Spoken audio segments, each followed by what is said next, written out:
Hello guys, welcome to Avyan IAS academy. I am Vedveer. स्वागत करता हूं आप सबका हमारे YouTube channel Avyan IAS academy पे। तो गाइस, कैसे हैं आप सब लोग?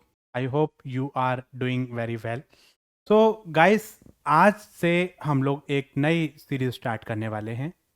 और जो सीरीज हम स्टार्ट करने वाले हैं वो बहुत ही इम्पॉर्टेंट है कॉमर्स स्टूडेंट के लिए और मैनेजमेंट स्टूडेंट के लिए। अब वो कॉमर्स स्टूडेंट चाहे 11th का हो, चाहे वो 12th का हो, बीकॉम का हो, बीबीए का हो, एमकॉम का हो, या किसी भी competitive exam that is related to commerce, सब के लिए ये बहुत ही इम्पॉर्टेंट टॉपिक और इम्पॉर्टेंट यूनिट है। ठीक है, तो इस वीडियो और इस सीरीज को आप लास्ट तक जरूर देखना। इससे रिलेटेड कहीं ना कहीं किसी ना किसी एग्जाम में आपको बहुत हेल्प मिलने वाली है। तो चलिए, जो लोग हमारे चैनल पर न्यू हैं वो हमारे चैनल को लाइक करें, शेयर करें, सब्सक्राइब करें, ताकि इससे मिलने वाली जो जानकारी है, जो इन्फॉर्मेशन है, वो आप सब लोगों के पास तक पहुंच सके। इस वीडियोस को ज़्यादा से ज़्यादा क्वांटिटी में आप शेयर करें, ताकि ज़्यादा से ज़्यादा लोग हमारे साथ जुड़ सकें। और जो लोग हमारे चैनल पर न्यू हैं वो हमारे चैनल को लाइक करें, और जिन लोगों ने अभी तक सब्सक्राइब नहीं करा है वो हमारे चैनल पे बेल आइकन दबा के सब्सक्राइब कर दीजिए। चलिए, तो आज हम बात करेंगे unit number 6, business management and HRM की। ये पूरी यूनिट है, इसमें दो अलग अलग यूनिट कवर हो रही हैं। कौन कौन सी? बिजनेस मैनेजमेंट और एचआरएम। एचआरएम जो है वो हम लोग ऑलरेडी कवर कर चुके हैं, तो इस पे हम बात नहीं करेंगे। एचआरएम की पूरी सीरीज हम लोगों ने बनाई है, उसमें एक एक टॉपिक बहुत ही अच्छे से, बहुत ही डिटेल में एक्सप्लेन किया है। तो आप प्रीवियस वीडियोस को जरा जरूर देखें। एचआरएम का कंप्लीट कोर्स आपको जो है हमारे यूट्यूब चैनल पर आपको अवेलेबल हो जाएगा। तो ऐसे ही हम आपको बिजनेस मैनेजमेंट का भी कंप्लीट कोर्स आपको अवेलेबल करवाएंगे। तो जो लोग इंटरेस्टेड हैं वो हमारी वीडियोस को एंड तक देखिए। ठीक है, तो सबसे पहले हम इसके सिलेबस के बारे में बात कर लेते हैं, क्योंकि जब हम यूनिट पढ़ रहे हैं तो हमें सिलेबस के बारे में पता होना चाहिए कि हमें पढ़ना क्या क्या है और क्या क्या चीज़ें ऐसी हैं जो हमें कवर करनी है। तो कौन कौन सी चीज़ें कवर करेंगे पहले उसके बारे में देख लेते हैं। देखिए, principle and function of management, यहां पर बहुत छोटी सी चीज दी है, principle and function of management. Principle and function of management, यहां पर प्रिंसिपल में जितने भी हमने थ्योरीज पढ़ी थी ओबी में, ओबी का हमारी पूरी सीरीज कंप्लीट हो गई है, तो आप ओबी वाली पूरी सीरीज को आप वहां पर देख सकते हैं। तो ओबी में हम लोगों ने प्रिंसिपल पढ़े थे। ठीक है, classical theory, new classical theory, modern theory, इस पे हमने पूरे 2 लेक्चर आपके बनाए हैं। ठीक है, एक में आपका बेसिक थ्योरी समझाई जाएंगी और दूसरे में आपको न्यू क्लासिकल और आपकी जो मॉडर्न थ्योरीज हैं वो आपके समझाई गई हैं। तो ये वीडियोज को जरूर जरूर देखना। That part we already cover, तो इसके बारे में हम लोग यहाँ पर बात नहीं करेंगे। और इसके बाद है हमारा फंक्शंस ऑफ मैनेजमेंट। देखो, इसने यहां पर सीधे फंक्शन लिख दिया है। फंक्शन का मतलब है planning, organising, staffing, directing, controlling. ठीक है, ये सारा ऑलरेडी यहां पर आपका कवर हो जाएगा, तो इट इज अंडरस्टूड। अच्छा, प्लानिंग में भी खाली ये नहीं कि आपने ये पढ़ लिया प्लानिंग क्या होता है, प्लानिंग को भी डिटेल में पढ़ना है। जितने भी फंक्शन है, हर एक फंक्शन को बहुत ज्यादा डिटेल में आपको पढ़ना पड़ेगा, क्योंकि प्लानिंग के डिटेल में क्वेश्चन आते हैं, ऑर्गेनाइजिंग के डिटेल में क्वेश्चन आते हैं, स्टाफिंग आपका पूरा एचआरएम में कवर होता है, स्टाफिंग भी पूरा आपका उसमें आ जाता है। स्टाफिंग को अगर आप यहां छोड़ सकते हो तो आप वो आपका यहां पर कवर हो जाएगा। ठीक है, डायरेक्टिंग, डायरेक्टिंग आपको पढ़ना पड़ेगा डिटेल में, और उसके साथ साथ आपको कंट्रोलिंग भी आपको पढ़ना पड़ेगा। ठीक है, इसके साथ साथ organisation structure, formal and informal, ये बहुत इंपॉर्टेंट है। इसमें से क्वेश्चन आता ही आता है कि फॉर्मल ऑर्गेनाइजेशन क्या होती है, इनफॉर्मल ऑर्गेनाइजेशन क्या होती है, ऑर्गेनाइजेशन स्ट्रक्चर क्या होता है। तो इससे रिलेटेड कई बार आपके क्वेश्चन आते ही आते हैं। ठीक है, तो इससे रिलेटेड आपको क्वेश्चन मिलेगा ही मिलेगा एग्जाम में, तो ये चीज आपको पढ़नी पड़नी है। इस पार्ट को आप स्किप मत करना। नेक्स्ट है आपका span of control. Span of control को ही हम स्पैन ऑफ मैनेजमेंट भी कह देते हैं। इसमें से क्वेश्चन आपका मिल जाता है कई बार, स्पैन ऑफ मैनेजमेंट भी कह देते हैं। ठीक है, इसको आपको पढ़ना है कि स्पैन ऑफ मैनेजमेंट क्या होता है, स्पैन ऑफ कंट्रोल क्या होता है। ठीक है, इसको कैसे हम यूज करेंगे। इसके साथ साथ है आपका responsibility and authority, delegation and decentralisation, delegation of authority and decentralisation. इसके साथ साथ एक टर्म और आती है अकाउंटेबिलिटी।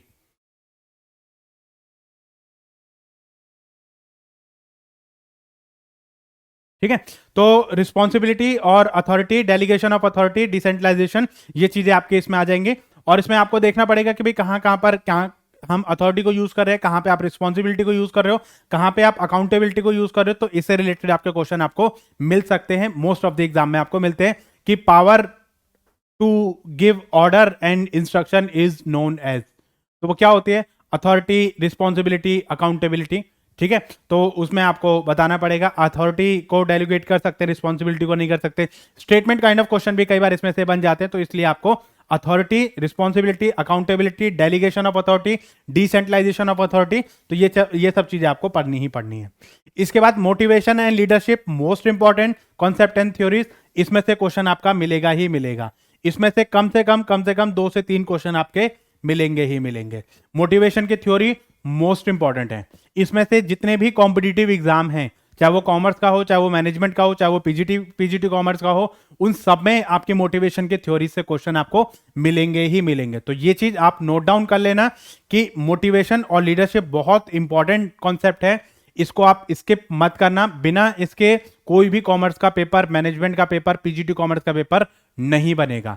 इसमें जितनी भी थ्योरीज है मोटिवेशन की, चाहे वो मास्लो नीड हायरार्की हो, चाहे वो आपका मैकग्रेगर की थ्योरी हो, चाहे वो थ्योरी एक्स हो, थ्योरी वाई हो, या वो नीड हायरार्की थ्योरी है आपकी, ठीक है, कैरेट एंड स्टिक अप्रोच है, थ्योरी जेड है आपकी, और 2 फैक्टर थ्योरीज है, बहुत सारी थ्योरीज हैं मोटिवेशन थ्योरी जो आपकी इंपॉर्टेंट है। ठीक है, इसमें से क्वेश्चन आपका आता ही आता है। जब इनको कोई क्वेश्चन नहीं मिलता तब ये मैचिंग दे देते हैं, ऑथर्स के नाम की मैचिंग दे देते हैं। ठीक है, तो इनसे रिलेटेड आपको उनके ऑथर और थ्योरी की टाइटल, जैसे आपका mass need hierarchy theory is given by आपका मास्लो, तो ऐप आपकी जो है ये चीज आपके इसमें आ जाती है। लीडरशिप की भी थ्योरी है आपकी, ठीक है, इससे रिलेटेड आपका क्वेश्चन आएगा ही आएगा। लीडरशिप में कई सारी चीजें आपके, जैसे ऑटोक्रेटिक लीडरशिप और आपकी पार्टिसिपेटिव लीडरशिप और आपकी डेमोक्रेटिक लीडरशिप, ये सारी चीजें आपके इसमें आ जाती हैं। इसके साथ साथ आपका corporate governance and business ethics, business ethics क्या होते हैं और कॉर्पोरेट गवर्नेंस आपकी क्या होती है। कॉर्पोरेट गवर्नेंस का मतलब होता है कंपनी को कैसे गवर्न किया जाएगा, what are the rules and regulation that will guide to a running of corporate मतलब कंपनी। इसके साथ साथ आपका बिजनेस एथिक्स, बिजनेस को रन करने के लिए कौन कौन से एथिक्स हैं, कौन कौन से ऐसे मोरल प्रिंसिपल हैं जो कि हमें फॉलो करने चाहिए अपने बिजनेस की प्रोग्रेस के लिए, बिजनेस की ग्रोथ के लिए, उसके सर्वाइवल के लिए, उसकी प्रॉफिटेबिलिटी के लिए, उसको लॉन्ग टर्म सर्वाइवल के लिए। ठीक है, तो ये चीजें आपकी बहुत जरूरी है। इसके साथ ही एक चीज और इसमें ऐड हो जाएगी जिसको हम बोलेंगे CSR। CSR बोले तो कॉर्पोरेट सोशल रिस्पॉन्सिबिलिटी, वो आप यहां पर अगर आप चाहो तो यहां पर भी इंक्लूड कर सकते हो, अदरवाइज ये आपका जो है बिजनेस एनवायरनमेंट में ये चीज की हुई है तो ये वहां पर भी इंक्लूड होगी और यहां पर भी इंक्लूड होती है, क्योंकि एथिक्स एंड CSR मतलब आपका जो है कंबाइंड वर्ड है और कॉर्पोरेट गवर्नेंस आपका अलग वर्ड है, तो इसलिए आपको ये चीजें कंसीडर करनी है। ये है आपका सिलेबस और ये एक एक पॉइंट, एक एक चीज आपको बहुत ही अच्छे से तरीके से आपको समझनी है और उसमें से क्वेश्चन आपका आता ही आता है। अगर मैं क्वेश्चंस की बात करूं तो इसमें से 6 से 7 क्वेश्चन आपको मिलेंगे ही मिलेंगे। ठीक है, तो ये चीजें आपके लिए बहुत ही ज्यादा जरूरी हैं। तो आज की क्लास हमारी बेसिक इंट्रोडक्शन क्लास है जिसमें हम मैनेजमेंट का बेसिक डिस्कस आज हम लोग करेंगे। तो चलिए आज की क्लास स्टार्ट करते हैं। यूनिट चल रही है हमारी बिजनेस मैनेजमेंट, जिसको हम आज से स्टार्ट करेंगे। ये पूरी कंप्लीट सीरीज है, कंप्लीट यूनिट है, कंप्लीट सब्जेक्ट है, जिसको word to word, statement to statement आपको पढ़ना बहुत ही ज्यादा जरूरी है, क्योंकि इसमें से कई बार आपके क्वेश्चन आते हैं। ठीक है, चलिए। तो बिजनेस मैनेजमेंट 2 अलग अलग शब्दों से मिला है, बिजनेस और मैनेजमेंट। मैनेजमेंट एक अलग टास्क है, पूरा सीरीज ऑफ एक्टिविटीज हैं। और अगर मैं बिजनेस की बात करूं तो बिजनेस का मतलब होता है कोई भी ऐसी इकोनॉमिक एक्टिविटी जो प्रॉफिट मोटिव के लिए करी जाती है on the regular basis profit motive. 2 चीजें आती हैं, रेगुलर बेसिस पे होनी चाहिए और प्रॉफिट मोटिव होना चाहिए, इकोनॉमिक एक्टिविटी होनी चाहिए। ठीक है, तो ये चीजें हमारी इसमें आती है जब हम मैनेजमेंट के कॉन्सेप्ट को बिजनेस में अप्लाई कर देते हैं। जब मैनेजमेंट के कॉन्सेप्ट को बिजनेस में अप्लाई कर देते हैं तो उसको हम क्या बोल देते हैं, बिजनेस मैनेजमेंट। मतलब बिजनेस को किस तरीके से मैनेज किया जाए, कैसे उसको रेगुलेट किया जाए, कैसे उसको कंट्रोल एंड कोऑर्डिनेट किया जाए, ताकि हम अपने रिसोर्सेज को सही तरीके से यूटिलाइज कर सके। देखो, मैनेजमेंट वर्ड कोई आज कोई नया वर्ड नहीं है जो हम सुन रहे हैं। ये वर्ड हम बहुत पहले से सुनते आए हैं। अपनी लाइफ को मैनेज करो, सिस्टम को मैनेज करो, डिसिप्लिन में रहो। ठीक है, तो मैनेज मैनेज मैनेज, टाइम को मैनेज करो, पैसे को मैनेज करो, रिसोर्सेज को मैनेज करो, ठीक है, डिसीजन को मैनेज करो। तो ये चीजें आपकी हम पहले से सुनते आए हैं और पहले से चलती आ रही हैं। तो आज हम इस कॉन्सेप्ट को थोड़ा सा इलेबोरेट करेंगे और देखेंगे मैनेजमेंट का बिजनेस में क्या यूज होता है, या बिजनेस को मैनेज करने के लिए, बिजनेस को सिंक्रोनाइज करने के लिए, सिस्टमेटिक वे में लाने के लिए बिजनेस कितना जरूरी होता है, या बिजनेस के लिए आपका जो मैनेजमेंट है वो कितना जरूरी होता है। तो चलिए आज की क्लास स्टार्ट करते हैं। देखो, यहां पर एक चीज मैं और बता दूं आपको, ये 3 वर्ड से मिलके बना है। Manage plus man plus T. Manage का मतलब क्या है? सिंक्रोनाइज कीजिए, असेस कीजिए। किसको? मैन को। मैन का मतलब है man power, society, people, person, man force. ठीक है, और उसके बाद आपका T. T stand for tactically. Tactically, tactically मतलब स्ट्रेटेजिकली आपको लोगों को मैनेज करना है, लोगों से काम करवाना है। यही कला आपकी मैनेजमेंट कहलाती है। कभी आपने सुना ना, चीज तो बहुत बढ़िया थी, मैनेजमेंट नहीं था। वैसे तो सब कुछ ठीक था लेकिन मैनेजमेंट नहीं थी। ठीक है, अगर मैं किसी भी चीज में से मैनेजमेंट हटा दूं तो आपके पास क्या बचेगा? कुछ नहीं बचेगा। क्या बचेगा? कुछ नहीं बचेगा। तो हम ये कह सकते हैं, anything minus management, anything minus management is equal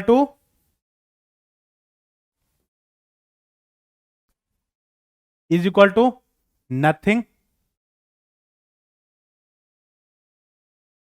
failure और जीरो, या जीरो। अगर किसी भी चीज में से मैं मैनेजमेंट हटा दूं तो वो आपके पास कुछ नहीं बचेगा, जीरो या फेलियर। ये स्टेटमेंट, ये कोट आप याद रखना। बिजनेस की सर्वाइवल के लिए मैनेज होना, मैनेज करना बहुत जरूरी होता है। और जो ये काम करता है उसको हम क्या बोलते हैं? मैनेजर। जो ये काम करता है उसको क्या बोलते हैं? मैनेजर। ठीक है, तो यहां पर ये चीज, हम इसी चीज की बात करेंगे कि बिजनेस को मैनेजमेंट करने के लिए आपके लिए क्या क्या चीजें जरूरी हैं। ठीक है, देखिए, मैनेजमेंट वर्ड जो है एक कॉम्बिनेशन है किस किस चीज का? Management T. इसका मतलब है मैनेज करना ह्यूमन रिसोर्स को टेक्टफुली। किस चीज के लिए? टू अचीविंग द ऑर्गेनाइजेशन गोल।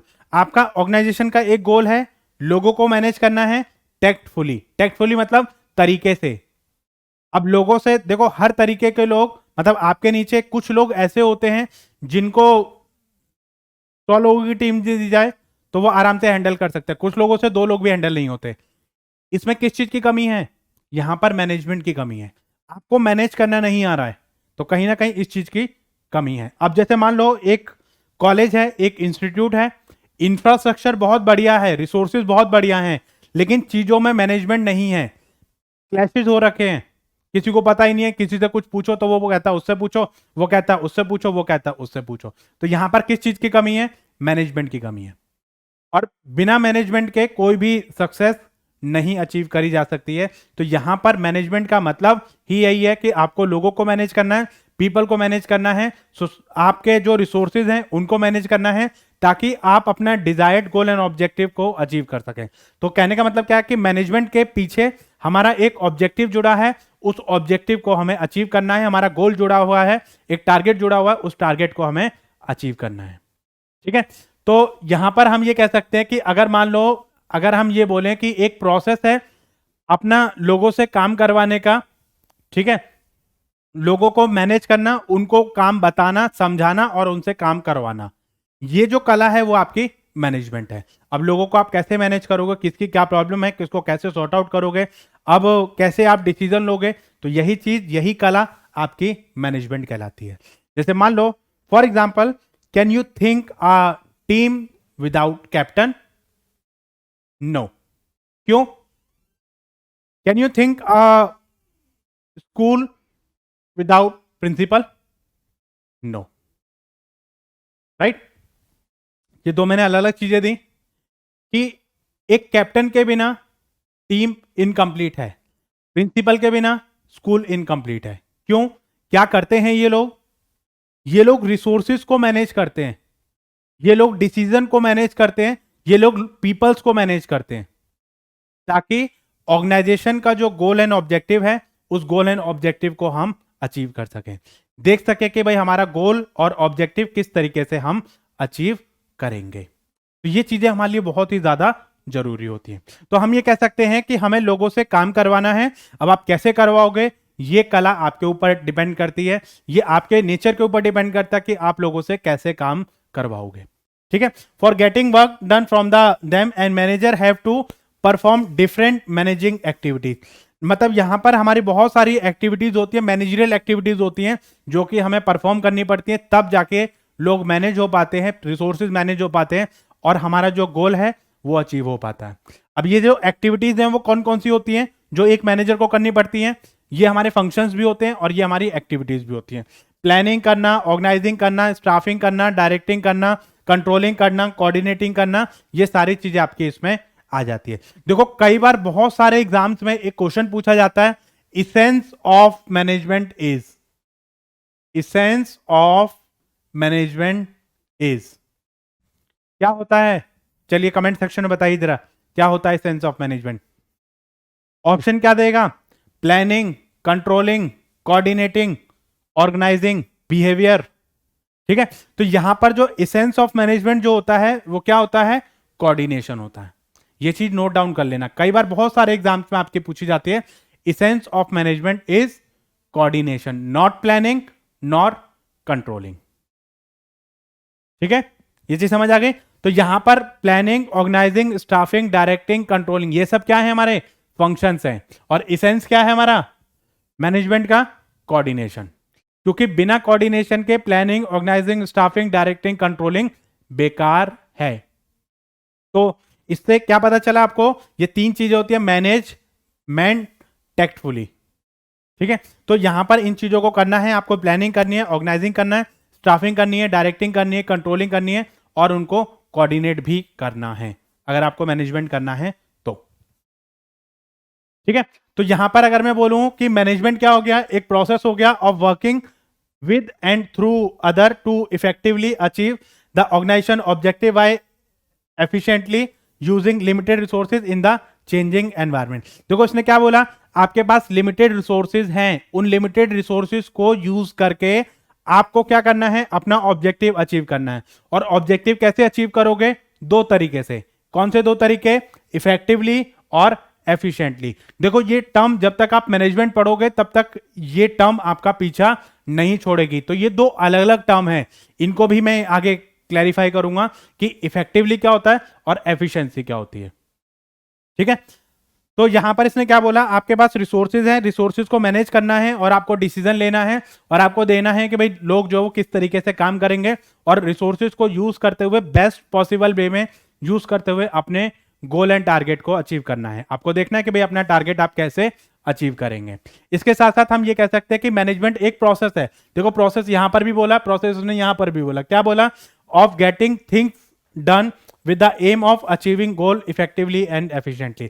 तो इसका कहने का मतलब भी यही है कि भाई आपका मैनेजमेंट एक प्रोसेस है जिसमें यह बताया जाता है कि भाई आपके पास रिसोर्सेज हैं, उन रिसोर्सेज को आप इफेक्टिवली एंड एफिशिएंटली कैसे यूटिलाइज करेंगे और कैसे अपना टारगेट अचीव करेंगे। तो यही चीज हमारी मैनेजमेंट में समझाई जाती है और बिजनेस में कराई जाती है, ताकि अगर हम रिसोर्सेज को सही तरीके से मैनेज करेंगे और लोगों से काम करवाएंगे तो उसको हम क्या बोल देंगे? Management.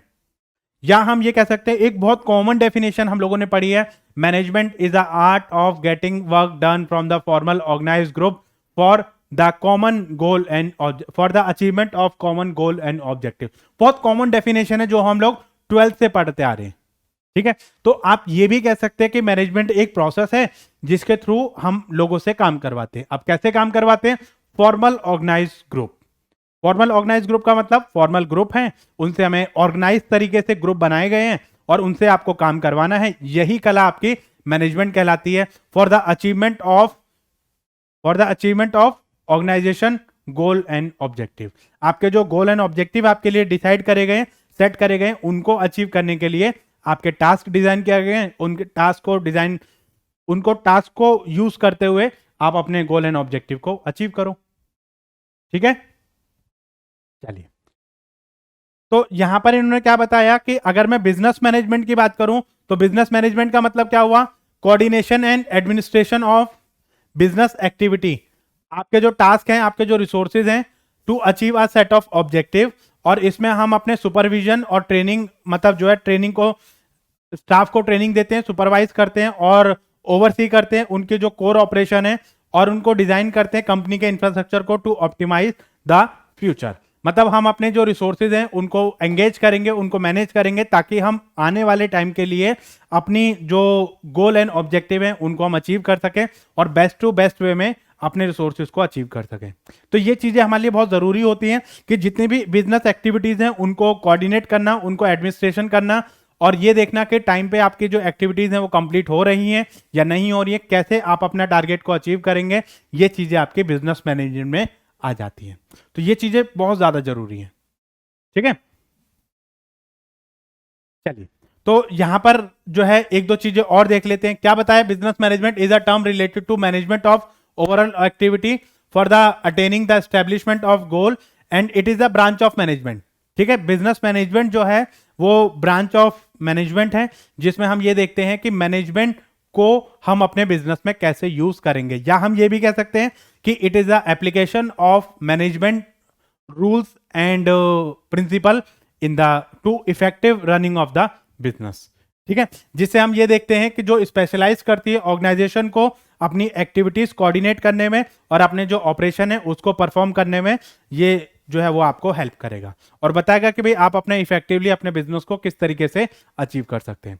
And apart from that, business management जो है एक इंडिविजुअल प्रोसेसिंग है, आपकी नॉलेज को बेटर करता है और आपके जो बिजनेस प्रिंसिपल हैं उनको यूज करता है आपके बेटरमेंट के लिए, आपके बेटर परफॉर्मेंस के लिए, आपके रिसोर्सेज की बेटर यूटिलाइजेशन के लिए, ताकि आप जो अपकमिंग फ्यूचर्स में बेटर डिसीजन ले सकें and you can make the better performance in the changing environment, right? There are one who formulate all effective business strategy, implement them and continuously monitoring the performance worker to avoid any deviation। देखो क्या होता है कि आपको business में circumstances में changes भी आएंगे और उन चेंजेस को मैनेज भी करना पड़ेगा। आपको लोगों को भी मैनेज करना पड़ेगा, सर्कमस्टांसेस को भी मैनेज करना पड़ेगा, रिसोर्सेज को भी मैनेज करना पड़ेगा और आपको अपने टारगेट भी अचीव करने पड़ेंगे। तो जब इन सब चीजों को आप इकट्ठा ले आते हैं, एक प्लेटफॉर्म पे ले आते हैं, तो उसको हम क्या बोलते हैं? मैनेजमेंट।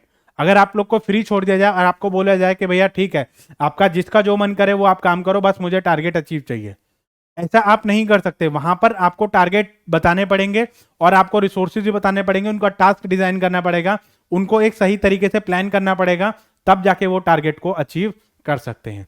बिना टारगेट करे, बिना स्ट्रेटजी बनाए आप कोई भी काम नहीं कर सकते।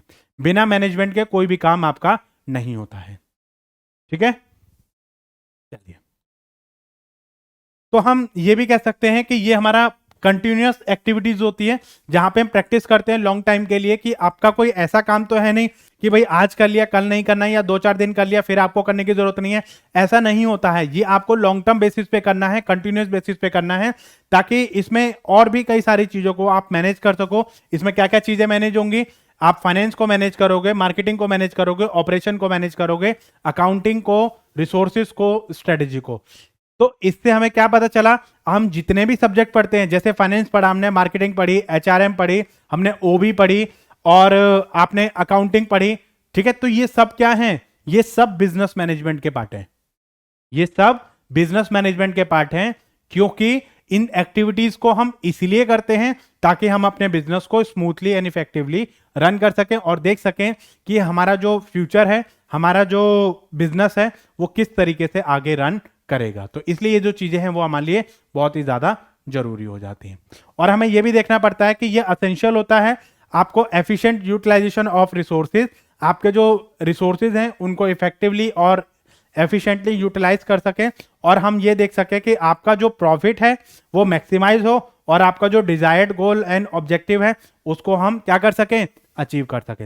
देखो आपको यहाँ पे प्रॉफिट को मैक्सिमाइज करना है, अपना जो डिजायर्ड गोल एंड ऑब्जेक्टिव है उसको अचीव करना है, आपका एक गोल है उसके लिए आपको काम करना है, टीम का काम है, ठीक है, प्रोसेस एक्टिविटी है, कंटिन्यूअस एक्टिविटीज है, ठीक है। तो ये बेसिक बेसिक सी चीजें हैं जो ऑलमोस्ट सभी पार्ट में इन्होंने यही बताया है कि आपके पास कुछ लिमिटेड रिसोर्सेज हैं, लिमिटेड रिसोर्सेज को यूज करते हुए अपना डिजायर्ड गोल एंड ऑब्जेक्टिव है उसको आपको अचीव करना है। वो कैसे अचीव करोगे, यही जो प्रोसेस है इसके लिए आपको बहुत सारी एक्टिविटीज परफॉर्म करनी पड़ेगी, that is known as planning, organising, staffing, directing, controlling, coordinating, ताकि हम फ्यूचर में अपने आप को सिक्योर कर सकें, हमारा जो फ्यूचर है वो सर्वाइवल के लिए जरूरी हो।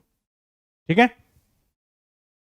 चलिए, तो यहां पर देखो दो वर्ड हैं जो हमारा पीछा नहीं छोड़ते हैं और ना ही कभी छोड़ेंगे। कभी कभी ये जो वर्ड हैं कभी कभी ऐसा लगता है जब से हमने कॉमर्स पढ़नी स्टार्ट करी है तब से ये हमारे चिपक गए हैं। ठीक है, अब ये क्या है, कैसे यूज करे जाते हैं, इसका मतलब 80% लोगों को नहीं पता होता। 100 तो मैं नहीं कह रहा हूं, ऐसा मैं नहीं कह सकता कि भाई आपका किसी को भी इसका मतलब नहीं पता होता। 80% लोगों को इसका मतलब नहीं पता होता, पता भी होता है तो वो कंफ्यूज होते हैं। इफेक्टिवनेस क्या होती है, एफिशिएंसी क्या होती है, कितनों को पता है कमेंट सेक्शन में टाइप कीजिए, इफेक्टिवनेस क्या होती है और एफिशिएंसी क्या होती है। आज की क्लास के बाद ये डिफरेंस आपका इतना क्लियर हो जाएगा कि आपके इसके बाद आप भूल नहीं पाएंगे, इसके बाद आप भूल नहीं पाएंगे। कैसे, देखिए, इफेक्टिवनेस और एफिशिएंसी ये दो अलग अलग चीजें हैं, ये दो अलग अलग चीजें हैं। अब देखो, एक पर्सन है ए, इसने दो लोगों को बुलाया, रामलाल और श्यामलाल। रामलाल तो पहले ही मना कर रहा है, रामलाल और श्यामलाल। ठीक है, अब उसने बोला कि भैया देखो ऐसा है, आपको ये टास्क दिया जा रहा है कि ये टास्क आपको कंप्लीट करना है, ये है हमारी लकड़ी और इस लकड़ी से आपको बनानी है एक टेबल। क्या बनाना है, टेबल।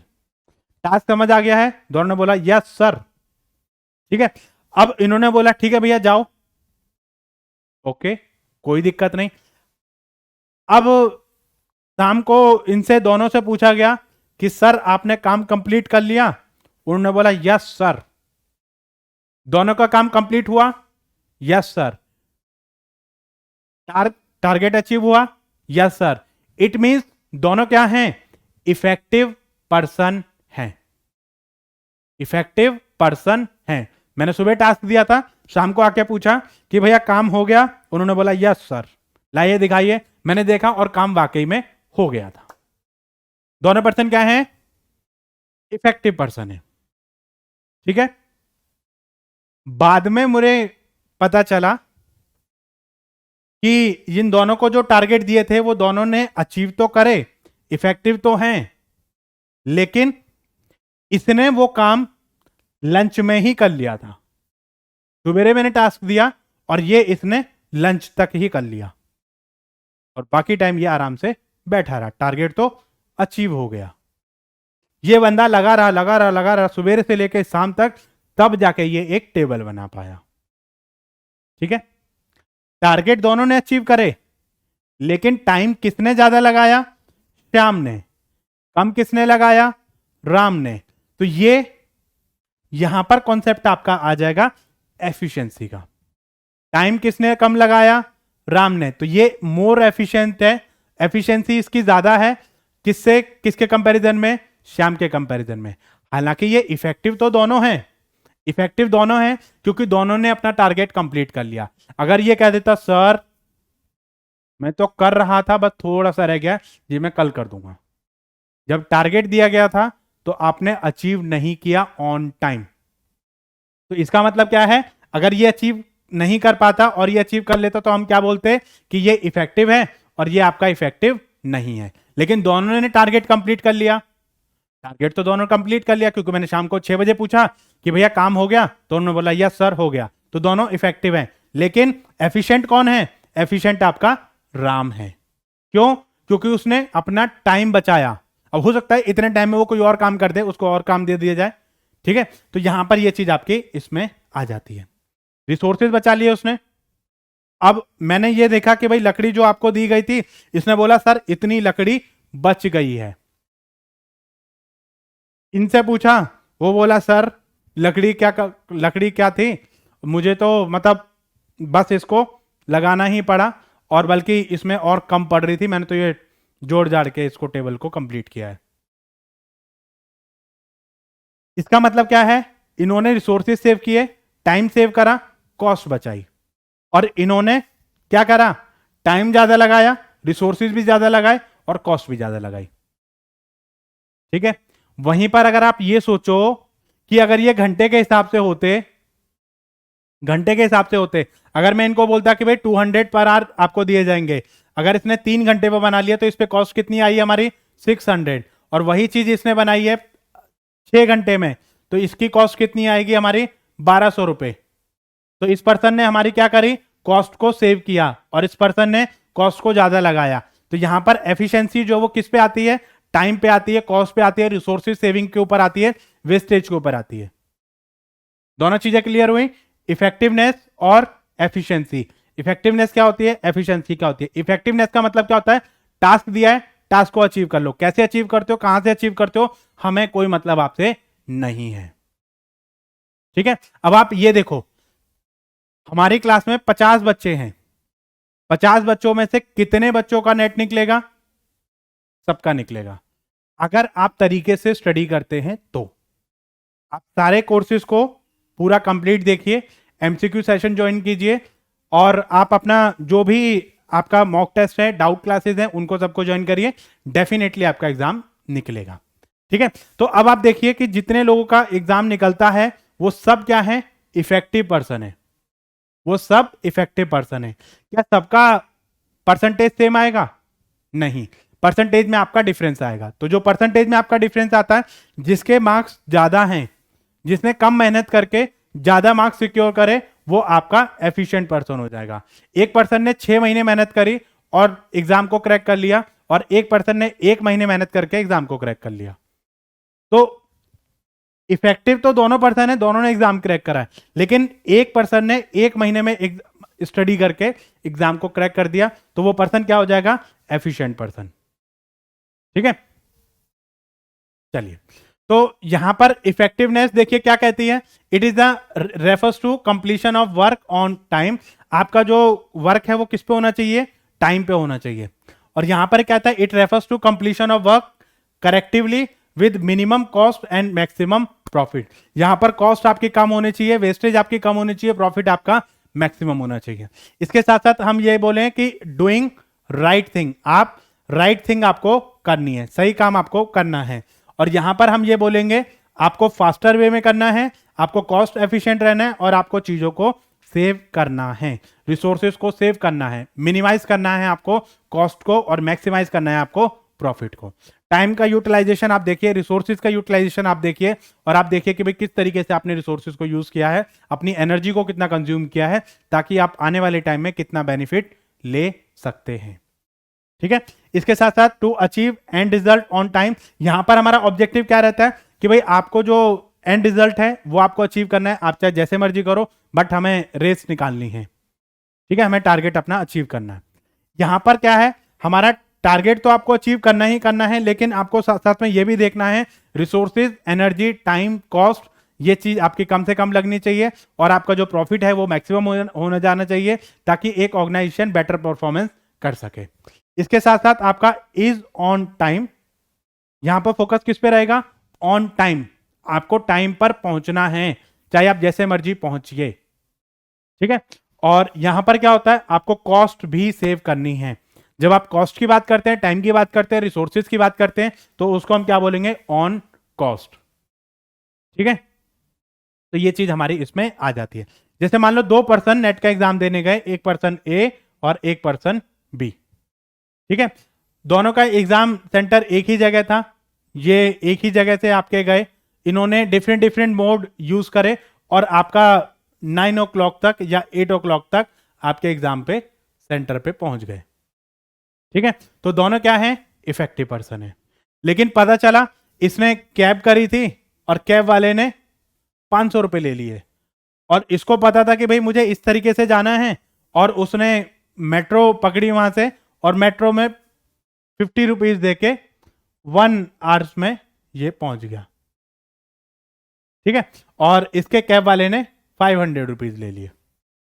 तो यहां पर इसने, जो बी ने, अपना टाइम भी बचाया, इसने मान लो 1.5 आवर आपका लिया, ठीक है। तो इसमें टाइम भी ज्यादा लगा, कॉस्ट भी ज्यादा लगी, और जो बी पर्सन है उसने टाइम भी सेव किया और अपनी कॉस्ट भी सेव करी।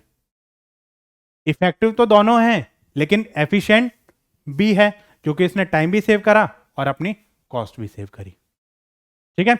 जहां पे आप ऑन टाइम की बात करते हैं तो उसमें आपका इफेक्टिवनेस हो जाएगा आपका, और जब आप कॉस्ट और टाइम की बात करते हैं, टाइम कॉस्ट वेस्टेज, जब आप इसकी बात करते हैं तो वो आपकी एफिशिएंसी हो जाएगी। You are more efficient person, your efficiency should be increase. तो हमें इसका मतलब क्या है, आपको कॉस्ट, वेस्टेज, रिसोर्सेज, इन सब चीजों पे फोकस करना है, ठीक है। चलिए, वेरी गुड। अब देखिए यहां पर कुछ डेफिनेशंस के बारे में हम बात करेंगे। क्या कहता है, it is a distance process consisting of planning, organizing, actuating and controlling, utilizing in each both science and art and followed in order to accomplishment of predetermined objective. ये आपकी डेफिनेशन जो है किसने दी है, जी.आर. टेरी ने दिया है। तो यहां पर मैं कुछ आपको 3-4 डेफिनेशन में लेकर आया हूं। कभी कभी ऐसा होता है कि कई, या तो कोई एक डेफिनेशन पूछ लेता वो, और पूछ लेता कि भाई ये डेफिनेशन किसने दी है, या वो क्या करेगा, 4 डेफिनेशन 4 ऑथर के नाम दे देगा और बोल देगा इनको मैचिंग करो। तो वहां पर कुछ ज्यादा नहीं, कम से कम 4-5 डेफिनेशन आप जो वो मैनेजमेंट की पढ़ जाना, क्योंकि इसमें से क्वेश्चन आपका आता ही आता है, ठीक है। कई बार ये क्वेश्चन पूछ लेता है, या पूछ लेता है कि management is a art of getting work done from the formal organize group, ये डेफिनेशन आपके किसने दी थी, ठीक है। या वो पूछ लेता है management is a set of function, planning, organising, staffing, directing, controlling, ये किसने दी थी, ठीक है। तो कई बार ऐसे क्वेश्चन आपका एग्जाम में पूछ लेता है। इसने क्या बोला, मैनेजमेंट ऑफ, अच्छा very good, management is the art of getting things done through the other and with the formally organize group, ठीक है। ये हर ओल्ड कूंड्स ने ये डेफिनेशन दी थी इस ईयर में, ठीक है। तो ईयर आपको ज्यादा फोकस नहीं करना है, आपको फोकस किस पे करना है, डेफिनेशन पे। It is the art, management is the art of getting work done from the formal organize group for the achievement of common goal and objective. ये डेफिनेशन किसने दी है, कूंड्स ने दी है, ठीक है। अच्छा, इसके बाद आपकी एक डेफिनेशन है, management is art of knowing what you want to do and then seeing that they will do in the best and cheapest way. तो ये डेफिनेशन दी है आपकी F.W. टेलर। F.W. टेलर का नाम और कहां सुना था आपने, साइंटिफिक प्रिंसिपल, वेरी गुड, ठीक है। ओबी में साइंटिफिक प्रिंसिपल क्लासिकल थ्योरी के अंडर आपने इनका नाम सुना था, जिसने ये बताया था कि भाई आपको अपने जो प्रिंसिपल हैं, वो जो मैनेजमेंट जब आप करेंगे तो वहां पे अपने प्रिंसिपल्स आपको यूज करने पड़ेंगे। इन्होंने क्या बताया, it is the art of knowing what you want to do. आपको ये पता होना चाहिए कि आप क्या काम करने वाले हैं, कैसे करने वाले हैं, और पहले तो आपको ये पता होना चाहिए कि आपको करना क्या है। दूसरा, आपको ये पता होना चाहिए seeing that they do it in the best and cheapest वे। मतलब बेस्ट एंड चीपेस्ट वे, आप कॉस्ट को सेव करेंगे। जहां पर बेस्ट एंड चीपेस्ट वे आ जाएगा, वहां पर आप आंखें बंद करके टेलरिज्म को फॉलो कर देना, मतलब F.W. टेलर, ठीक है। क्योंकि इन्होंने मास लेवल की प्रोडक्शन पे फोकस किया था, और इन्होंने ये बताया था कि प्रोडक्शन बढ़ाओ और ये बताओ कि आपकी प्रोडक्शन कैसे बढ़ती है और कैसे आपको अपना ऑर्गेनाइजेशन में अपना ऑब्जेक्टिव अचीव करना है। प्रोडक्शन बढ़ेगी, कॉस्ट कम आएगी, कॉस्ट कम आएगी तो आप मार्केट में अपनी लीडरशिप बना पाएंगे, ठीक है। अपनी जान पहचान, अपनी पहुंच बना पाएंगे आप, ठीक है। इसके बाद इन्होंने क्या बताया, एक डेफिनेशन है आपकी पीटर एफ ड्रकर की। ये भी बहुत इंपॉर्टेंट डेफिनेशन है, इसमें से भी कई बार आपका क्वेश्चन पूछ लेता है। इनको फादर ऑफ मैनेजमेंट भी कहा जाता है, ठीक है। Modern management. अब इन्होंने क्या बताया, management may be defined as a process by means of which the purpose and objective of particular human group are determined, clarified and effectuated. Management is the multi-purpose organ that manage a business and manage manager and manage workers and work. देखो इन्होंने क्या बताया कि भाई, इन्होंने ये बताया कि भाई मैनेजमेंट जो है वो क्या है, मल्टीपर्पज ऑर्गन है। मल्टीपर्पज ऑर्गन मतलब एक काम मल्टीपल चीजों को करता है। कैसे, इन्होंने बोला it is a management of business, business को मैनेज करेगा। मैनेजमेंट ऑफ मैनेजर, जो मैनेजर हैं उनको मैनेज करेगा, मतलब उनको कोऑर्डिनेट करेगा। और इसके साथ साथ ये भी बताएगा मैनेजर वर्कर्स के जो रिलेशनशिप हैं उसको कैसे मैनेज करना है वर्क प्लेस पर, आपको वर्क प्लेस पर कैसे आपको मैनेज करना है, ये चीजें आपके मैनेजमेंट बताएगा। इसके साथ साथ ये भी बताता है, एक डेफिनेशन है हेनरी फ्योल की, ये डेफिनेशन भी आपकी इंपॉर्टेंट है। देखो इसमें चुनिंदा डेफिनेशन लेकर आया हूं मैं, जो आपके फेमस ऑथर हैं, फेमस राइटर हैं, जिन्होंने डेफिनेशंस आपकी दी हैं। और जब भी आपका डेफिनेशन का क्वेश्चन आएगा, इसमें से एक दो डेफिनेशन आपकी डेफिनेटली उठा के आपके एग्जाम में पटक देगा वो। ठीक है, तो हेनरी फ्योल ने क्या बताया, to manage is to forecast and plan, to organize, to command and to control. ठीक है, तो ये आपका हेनरी फ्योल ने बताया। इसके साथ साथ लूथर गुलिक, लूथर गुलिक का नाम बहुत इंपॉर्टेंट है। ठीक है, ये आपकी डेफिनेशन बहुत इंपॉर्टेंट है। ठीक है, इसमें से कई बार क्वेश्चन आपका पूछ लिया जाता है। तो इन्होंने एक शॉर्ट फॉर्म दी, POSDCORB। ठीक है, क्या बताया, planning, organising, staffing, directing, coordinating, reporting और बजटिंग। कई बार ना ऐसा भी आपसे पूछ लेता, POSDCORB, POSDCORB।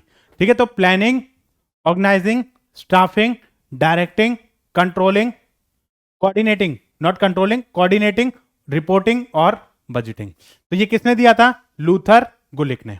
ये डेफिनेशन आपकी लूथर गुलिक ने दी थी। इन्होंने ये एक्सप्लेन किया था कि मैनेजमेंट जो है एक फंक्शन है किस चीज का, planning, organising, staffing, directing, coordinating, reporting, budgeting. एक मेन डेफिनेशन हम कैसे छोड़ सकते हैं, planning, organising, staffing, directing, controlling. ठीक है, तो मोस्ट इंपॉर्टेंट डेफिनेशन है, किसने दी थी, Koontz O'Donnell, Koontz O'Donnell. कई बार ये क्वेश्चन पूछा जाता है कि management is a combination of planning, organising, staffing, directing, controlling. ये इसी सीक्वेंस में आपको याद करने हैं। कैसे, planning, organising, staffing, directing, controlling, POSDC, planning, organising, staffing, directing and controlling. ठीक है, 6-7 डेफिनेशन मैंने आपको बता दी है। और ये डेफिनेशन ऐसी डेफिनेशन है, डेफिनेटली कोई भी एग्जाम है आपका, उसमें से ये क्वेश्चन दो चार क्वेश्चन आपके इसमें से आ ही जाएंगे। ठीक है, अब देखिए कई सारे कैरेक्टरिस्टिक्स हमने पढ़े, कई सारी चीजें हमने पढ़ी, कई सारी डेफिनेशन हमने पढ़ी। उसके बेसिस पे हम कुछ चीजें तो बता ही सकते हैं। क्या बता सकते हैं, management is a goal oriented process. Management एक गोल ओरिएंटेड प्रोसेस है, गोल होता है उस टारगेट को अचीव करने के लिए हम काम करते हैं। It is a all pervasive, हर जगह मैनेजमेंट आपके अवेलेबल है, मतलब किसी भी चीज में से हम मैनेजमेंट माइनस कर देंगे तो आपका क्या बचेगा, नथिंग, फेलियर, जीरो। ठीक है, तो मैनेजमेंट इज मल्टी डायमेंशनल, यहां पर ये मल्टी डायमेंशन में आपका काम करता है, मतलब अलग अलग लेवल पे आपका काम करेगा। Management is a complex activity that has 3 dimension. ठीक है, वर्क, वो अभी मैंने आपको बताया था, वर्क को मैनेज करना है आपको, पीपल्स को मैनेज करना है और आपको ऑपरेशन को भी मैनेज करना है। तो यहां पर एक चीज और पता चल जाएगी हमें, management is a complex activity. Management कोई ऐसी एक्टिविटीज नहीं है कि मतलब जिसको उठाया और चल दिए, तो ये बहुत कॉम्प्लेक्स एक्टिविटी होती है, हलवा नहीं है जिसको कोई भी खा लेगा। मैनेज करने के लिए बहुत पापड़ बेलने पड़ते हैं, अपने बिजनेस को मैनेज करने के लिए आपको अलग अलग सिचुएशन से जूझना पड़ता है, आपको इंटेलेक्चुअल एक्टिविटीज आपको करनी पड़ती है, दिमाग से खेलना पड़ता है, स्ट्रेटजी से आपको खेलना पड़ता है और आपको रिसोर्सेज मैनेज करने पड़ते हैं, तब जाके एक अप्रोप्रिएट बिजनेस को आप रन कर पाते हैं। ठीक है, चलिए इसके अलावा it is a continuous and never ending process, जब तक सूरज चांद रहेगा तब तक मैनेजमेंट का नाम रहेगा। ठीक है, तो वही चीज है कि आप हर जगह चीजों को मैनेज करेंगे, मैनेज करना पड़ेगा। बिजनेस जब तक रहेगा तब तक आपको मैनेज करना पड़ेगा। बिजनेस खत्म, काहे का मैनेजमेंट। आदमी खत्म, काहे की मैनेजमेंट। सब उसके साथ ही चला जाएगा। ठीक है, तो यहां पर जो है कंटिन्यूअस एक्टिविटी है, चलती रहेगी। Planning, organising, staffing, directing, controlling, फिर दोबारा से planning, organising, staffing, directing, controlling. ठीक है, it is the art of getting work done from the people. ये मैंने आपको बता ही दिया कि it is the art of getting work done from the people. आपको लोगों से काम करवाना है, ये कैसे करवाना है ये आपके ऊपर डिपेंड करता है। चाहे आप रो के करवाओ, हंस के करवाओ, हाथ जोड़ के करवाओ, पैर पड़ के करवाओ, तो ये आपके ऊपर डिपेंड करता है। हमारे घर वाले हमसे काम करवाते हैं, कैसे करवाते हैं? कई बार बहुत स्ट्रिक्टनेस से बोलेंगे, ओए ये काम करना है आपको। कई बार क्या होता है, आपकी मम्मी को बोलेंगे, जरा इसको समझा दे, ये काम कर दे। ठीक है, जब उससे भी बात नहीं बनेगी तो हो सकता है कई बार आपको पीट दें। ठीक है, और कभी कभी ऐसा लगता है कि जब उससे भी काम नहीं चलेगा तो इमोशनल हो जाएंगे, मतलब हमारी तो कोई वैल्यू नहीं है, हमें तो कोई पूछता ही नहीं है, और ये चीज है वो चीज है, अब तो तुम बड़े हो गए, अपने लाइफ के डिसीजन खुद ले सकते हो, हमारी तो कोई इंपॉर्टेंस ही नहीं है, मतलब हम तो पागल हैं जो बोलते रहते हैं, ये है वो है। Emotional acting. ठीक है, उसके बाद जब इससे भी काम नहीं चलेगा, आपके रिश्तेदार को फोन करेंगे, आपकी बुआ जी को फोन करेंगे, आप मतलब जिससे बहुत ज्यादा क्लोज है उनको फोन करेंगे, उनको बोलेंगे हाँ भाई साहब जरा इसको समझाना। ठीक है, ये देखो क्या बवाल मचा रखा लड़के ने। तो यही चीज मतलब हमारी इसमें आ जाती है। उसके बाद मतलब कई सारे रोल प्ले करते हैं, अलग अलग तरीके से रोल प्ले करे जाते हैं। ठीक है, अब आप कैसे करते हो ये आपके ऊपर डिपेंड करता है। इट इज रिजल्ट ओरिएंटेड, मतलब ये जो है आपका क्या है, रिजल्ट ओरिएंटेड है। मल्टी डिसिप्लिनरी नेचर, ये मैंने आपको बता ही दिया, group and not a individual activity. Management जो है एक ग्रुप एक्टिविटी है, इंडिविजुअल एक्टिविटी नहीं है। देखो कई बार जब इसको क्वेश्चन नहीं मिलता है तो ये बोल देगा which of the following is not a function और फीचर ऑफ मैनेजमेंट। तो इनमें से ही कोई 3 फंक्शन दे देगा और एक आपको बता देगा, या जैसे इसने बोल दिया it is an individual activity not a group activity, तो ये आपका नहीं है। फॉलोअर्स एस्टैब्लिश प्रिंसिपल और रूल, मतलब यहां पर आपके क्या है कि आपके कुछ रूल्स हैं, कुछ रेगुलेशंस हैं, वो आपको फॉलो करने और अपने बिजनेस को रन करना। अब कैसे रन करते हो ये आपके ऊपर डिपेंड करता है। It is aided but not replace by the computer, this is the most important feature of management. Aided मतलब हेल्पफुल रहता है मैनेजमेंट के लिए, मैनेजमेंट बिजनेस को रन करने के लिए हेल्पफुल है। ठीक है, but it is not replace by the computer. कई बार लोगों को क्या रहता है कि भाई कंप्यूटर लगा लो, मैनेजमेंट की जरूरत ही नहीं है, सारे काम कंप्यूटर कर देगा, डिसीजन कंप्यूटर ले लेगा। ले सकता है? नहीं ले सकता। बिजनेस में कंप्यूटर हमारे हेल्पफुल रहता है, नो डाउट हमारे लिए हेल्पफुल रहता है, लेकिन हम इसको कंप्लीटली रिप्लेस नहीं कर सकते मैनेजमेंट को, कि बोल दे कि भैया मैनेजमेंट खत्म कर दो, कंप्यूटर लगा दो। नहीं हो सकता, क्योंकि कंप्यूटर का अपना आईक्यू नहीं होता है, कंप्यूटर का कोई एक्सपीरियंस नहीं होता है। Computer is an electronic device जो इलेक्ट्रिसिटी से चलती है, पावर ऑफ, कंप्यूटर का माइंड भी off. No IQ, no decision making. उसको रन करने के लिए भी क्या चाहिए, ह्यूमन बीइंग चाहिए। ठीक है, ये कंप्यूटर आपके लिए हेल्पफुल हो सकता है चीजों को, बिजनेस को मैनेज करने के लिए, लेकिन अगर आप ये बोले कि कंप्यूटर से ही हम सारा काम कर लेंगे, मैनेजमेंट की जरूरत ही नहीं है, नो इट इज नॉट। ठीक है, it is situational in nature, situation to situation depend करता है कि आपका बिजनेस में कैसे रन करना है, क्या प्रिंसिपल्स आपको फॉलो करने हैं। इसके साथ साथ सेपरेट फ्रॉम ओनरशिप, मैनेजमेंट अलग है, ओनरशिप आपकी अलग है। ओनरशिप का मतलब क्या है, जो ओनरशिप ग्रुप है, जिनके पास शेयर है, जो होल्डिंग कर रहा है, ठीक है, बिजनेस को जो होल्ड कर रहा है, जिसने पूरी प्रॉपर्टी लगा रखी है, अपने पैसा लगा रखा है, जो पैसा लगाएगा उसको शेयर मिलेगा, डिवेंचर मिलेंगे। ठीक है, तो वो उनके पास ओनरशिप है, डिसीजन मेकिंग पावर है। लेकिन अगर मैं मैनेजमेंट की बात करूं तो जो मैनेजमेंट कर रहा है, जो चीजों को मैनेज कर रहा है, जैसे मैनेजर हमने रख दिया, मैनेजर डिसीजन ले रहा है, हमने पैसा लगा दिया। अब मैनेजर ओनर हो ये कोई जरूरी नहीं है। मान लो मैं एक ऑर्गेनाइजेशन में जो है वो एक मैनेजर की पोस्ट पे काम कर रहा हूं, तो मैं मैनेजर हूं, मैनेजमेंट में पार्टिसिपेट कर रहा हूं, लेकिन ओनर नहीं हूं। ओनर मैनेजमेंट का काम करे ये कोई जरूरी नहीं। मैंने पैसा लगा दिया, छुट्टी, बाकी काम मेरे, बाकी जो चेले चपाटे हैं ये देख रहे हैं, बाकी जो नीचे का स्टाफ है मेरा ये देख रहा है। ठीक है, तो मैनेजमेंट और ओनरशिप दो अलग अलग चीजें होती हैं। मैनेजमेंट अलग है, ओनरशिप अलग है। इसके साथ साथ it is an both art as well as science, ये अभी आगे मैं बताऊंगा आपको। इट इज ऑल परवेसिव, ये आपका ऑल परवेसिव है, हर जगह आपके अवेलेबल रहता है। Intangible but it is impacted is field, मतलब क्या होता है कि मैनेजमेंट जो है ऐसा नहीं है कि भैया आपने उठाया मैनेजमेंट को झोले में रखा और चल दिए। It is not like that.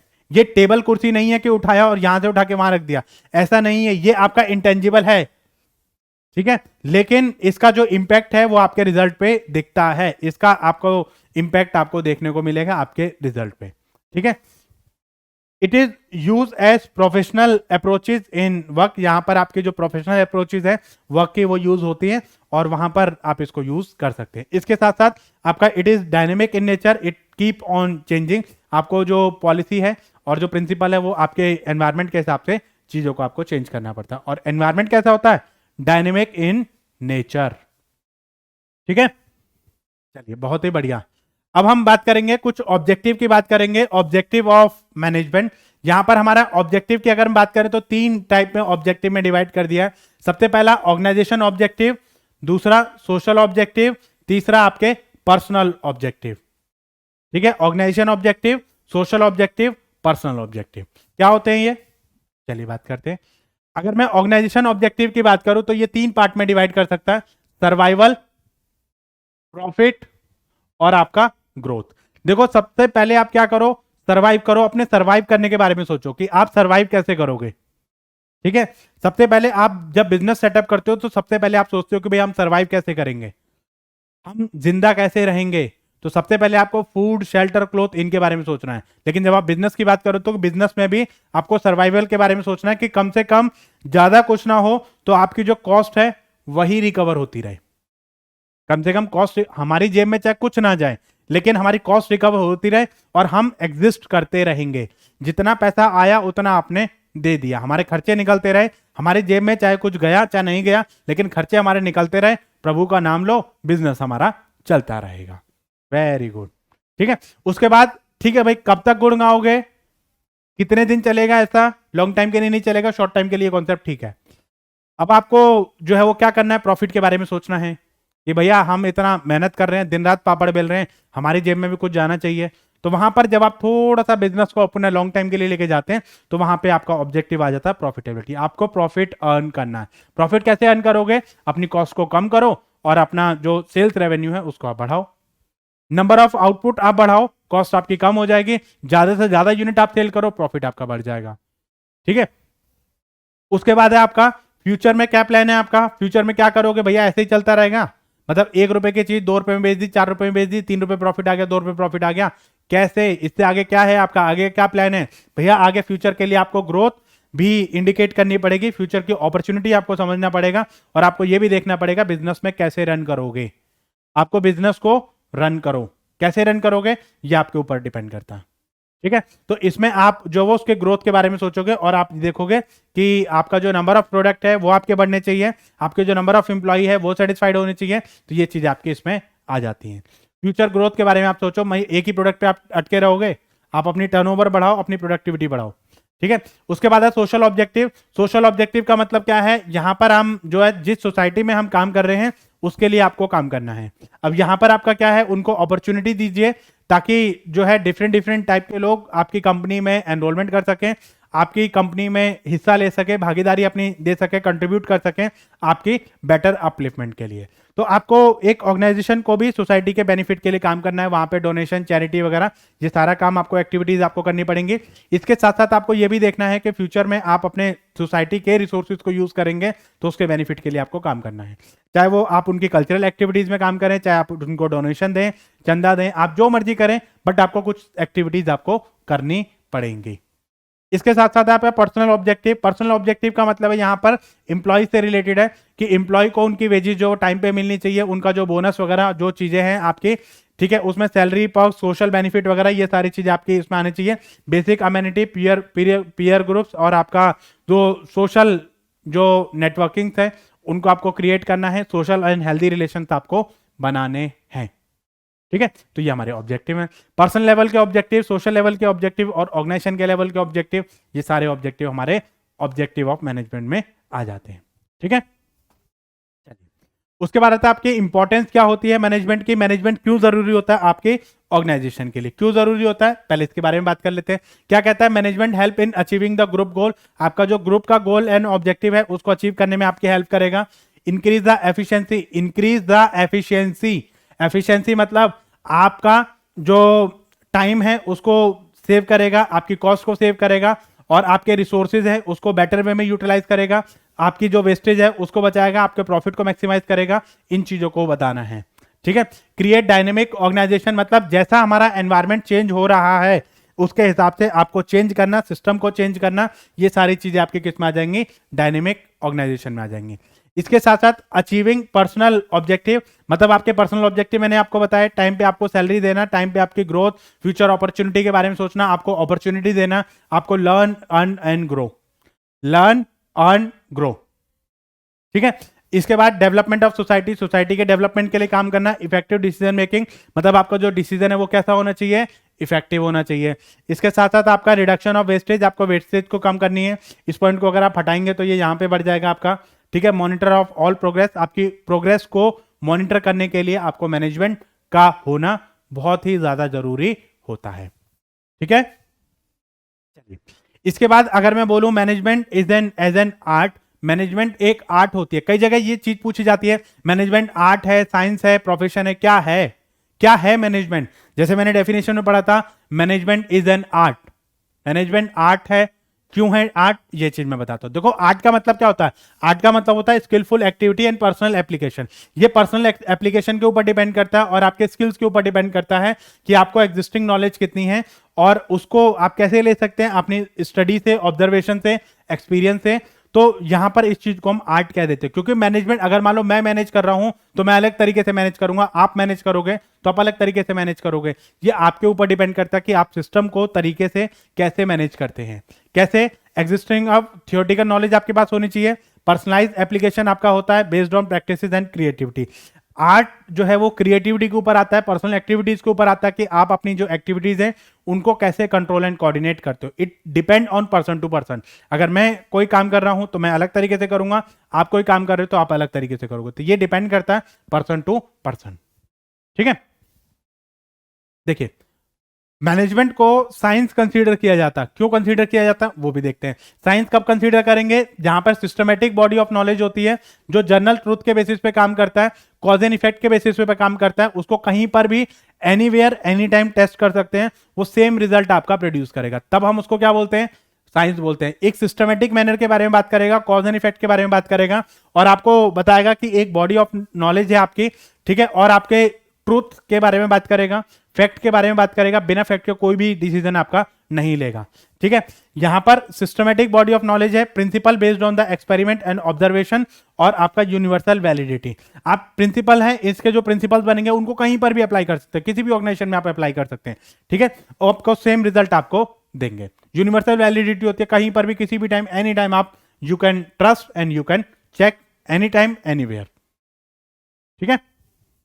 देखिए नेक्स्ट, मैनेजमेंट को प्रोफेशन कहा जाता है। प्रोफेशन कब कहा जाएगा, कैसे कहा जाएगा, वो चीज देखते हैं। Profession means occupation for which specialized knowledge and skills are required. कोई भी ऐसी चीज जिसके लिए स्पेशल नॉलेज और स्किल्स की रिक्वायरमेंट होती है ताकि हम उसको रिस्ट्रक्चर कर सकें और उसके हिसाब से हम चीजों को देख सकें।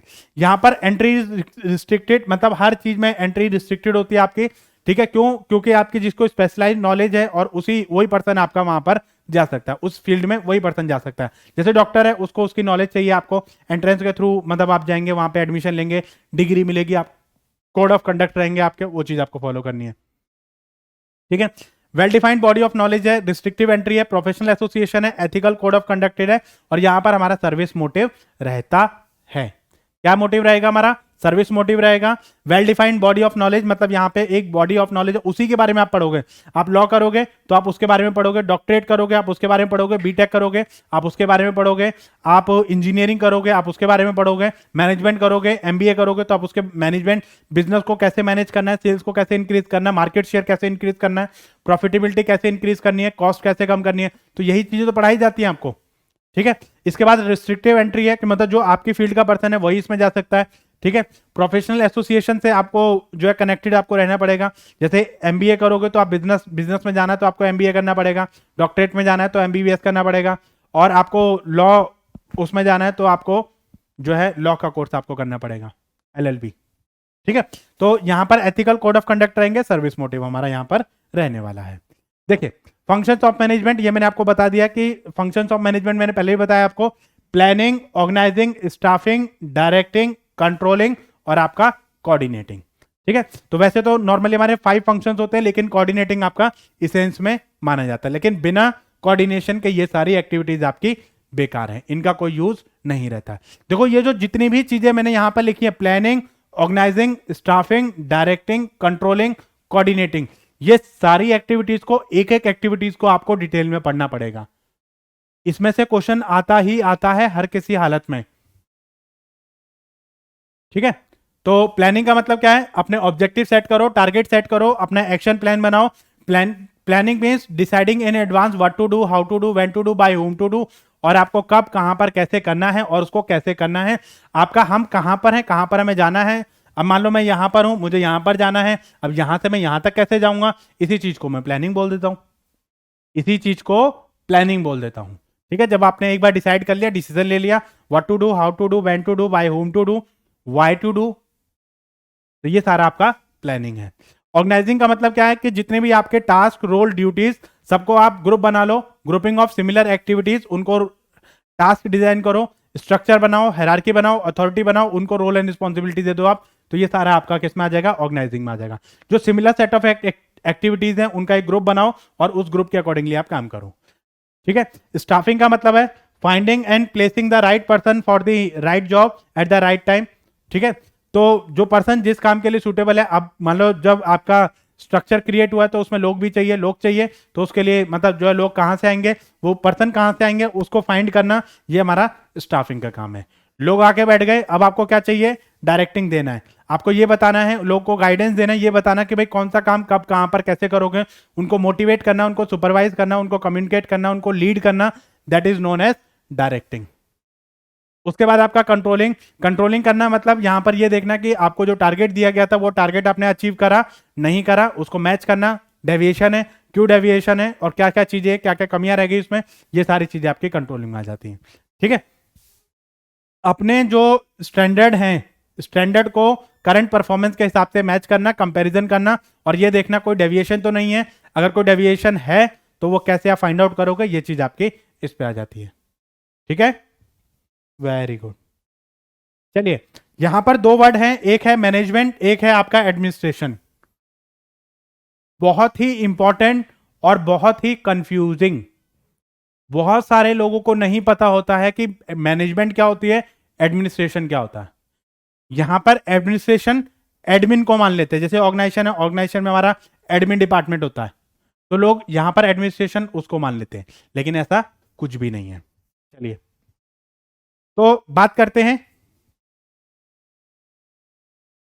चलिए मैं आपको बता देता हूं।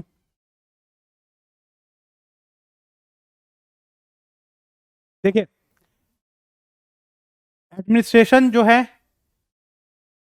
एक सेकेंड, एडमिनिस्ट्रेशन जो है वो डिटर्मिनेटिव और आपका, ये रेड पे रेड हो जाएगा, इसके कलर चेंज कर लेते हैं। ये हमारा एक थिंकिंग फंक्शन है, आपका डिटर्मिनेटिव फंक्शन है, जबकि हमारा जो मैनेजमेंट है वो एग्जीक्यूटिव फंक्शन है और डूइंग फंक्शन है। कहने का मतलब है प्लानिंग करना, प्लानिंग बनाना किसका काम है, एडमिनिस्ट्रेशन काम है। उसको लागू करना, सही तरीके से अप्लाई करना किसका काम है, मैनेजमेंट का काम है। It is concern with the determination of major objective and policy. अब आप अपनी पॉलिसी को डिटरमाइन करो, अपने ऑब्जेक्टिव को डिटरमाइन करो, वो पॉलिसी कैसे रहेंगी आपकी, और उसको हम डिटरमाइन करेंगे, दैट इज योर एडमिनिस्ट्रेशन। उस पॉलिसी को सही तरीके से कंसर्न करना, इंप्लीमेंट करना, ये किसका काम है, एडमिनिस्ट्रेशन का काम है। इसके साथ साथ ये देखना, it is a function of top level management. Administration कौन करता है, टॉप लेवल मैनेजमेंट करती है, और ये आपका मिडिल लेवल मैनेजमेंट और लोअर लेवल मैनेजमेंट करती है। यहां पर हम ये देखा जाता है कि भाई आपका जो कंपनी की सक्सेस और जो कंपनी की ग्रोथ है वो किसके ऊपर डिपेंड करेगी, आपके एडमिनिस्ट्रेशन के ऊपर डिपेंड करेगी। उसमें ये देखना कि भाई आपका जो इंटरनल पॉलिसी है ऑर्गेनाइजेशन की, उसमें आपका ऑब्जेक्टिव क्या बनाया गया, प्लान क्या बनाया गया, उसको कैसे इंप्लीमेंट किया गया, ये इस चीज के ऊपर मैनेजमेंट डिपेंड करेगी। It is concern with the direction of human efforts in executing plan. मतलब यहां पर जो मैनेजमेंट है वो ये बताती है कि भाई आपको लोगों को काम कैसे करना है, ये चीज आपकी इसमें आती है। यहां पर ये आएगा it is not concern with the direction and human effort. यहां पर डायरेक्शन और ह्यूमन एफर्ट से मतलब नहीं, यहां पर गोल एंड ऑब्जेक्टिव अपने सेट करो और अपना टारगेट अपने अचीव करो। कैसे अचीव करोगे ये आपके ऊपर डिपेंड करता है। Planning and controlling are the main function of involve in it, और यहां पर आपका डायरेक्टिंग एंड ऑर्गेनाइजिंग, ठीक है। It use largely government and public sector administration, आपका पब्लिक सेक्टर में यूज करा जाता है। ये जितने भी आपके बिजनेस जो चीजें हैं उसमें आपका मैनेजमेंट वर्ड यूज किया जाता है, ठीक है। चलिए, तो thank you guys for watching this video. I hope ये जो कॉन्सेप्ट है मैनेजमेंट के जो बेसिक फंक्शंस है ये आपको क्लियर हो गए होंगे। बेसिक इंट्रोडक्शन पार्ट, इसका ऑब्जेक्टिव, बेसिक क्या होता है मैनेजमेंट का, उसकी डेफिनेशन क्या है, फंक्शन क्या है, फीचर क्या है, परफॉर्मेंस क्या है और कैसे हम उसको यूज करते हैं, इसकी डिफरेंट डिफरेंट डेफिनेशन। तो ये जो कॉन्सेप्ट मैंने आपको समझाए हैं आज की क्लास में बहुत ही इंपॉर्टेंट कॉन्सेप्ट है एग्जामिनेशन पॉइंट ऑफ व्यू के लिए। तो ऐसे ही मजेदार वीडियोस जुड़ने के लिए आप हमारे चैनल को लाइक करें, शेयर करें, सब्सक्राइब करें। एंड वन मोर थिंग, जो स्टूडेंट हमारे केवीएस की तैयारी कर रहे हैं, DSSB की तैयारी कर रहे हैं और पीजीटी कॉमर्स की तैयारी कर रहे हैं, उनके लिए हमारे पास special batch online offline mode में हमारा कंटिन्यू चल रहा है। तो जो लोग हमारे इंटरेस्टेड स्टूडेंट हैं वो गिविंग जो हमने लिंक दिया है उस लिंक पे क्लिक करके हमारे अपकमिंग कोर्सेज को ज्वाइन कर सकते हैं। तो जो लोग हमारे नेट के स्टूडेंट हैं उनके लिए भी हमारे पास एक स्पेशल ऑफर और डिस्काउंटिंग ऑफर हमारे पास चल रहे हैं। तो आप हमारी वेबसाइट के थ्रू भी एनरोलमेंट करवा सकते हैं और आप ऑनलाइन और ऑफलाइन कोर्सेज दोनों के लिए आप एनरोलमेंट करवा सकते हैं। तो हमारी वेबसाइट अव्यान IAS एकेडमी के थ्रू आप एडमिशन ले सकते हैं। सो आई होप आप जल्दी से जल्दी ऑनलाइन या ऑफलाइन कोर्स के लिए हमें अप्रोच करेंगे। वीडियो कैसी लगी कमेंट सेक्शन के लिए टाइप कीजिए, और इसके साथ साथ आपके जो प्रीवियस कोर्सेज हैं उनको आप जरूर देखते रहिए ताकि आप एक ही प्लेटफॉर्म पे आपको सारी जो नॉलेज है वो आपको मिल सके। Thank you guys, have a nice day.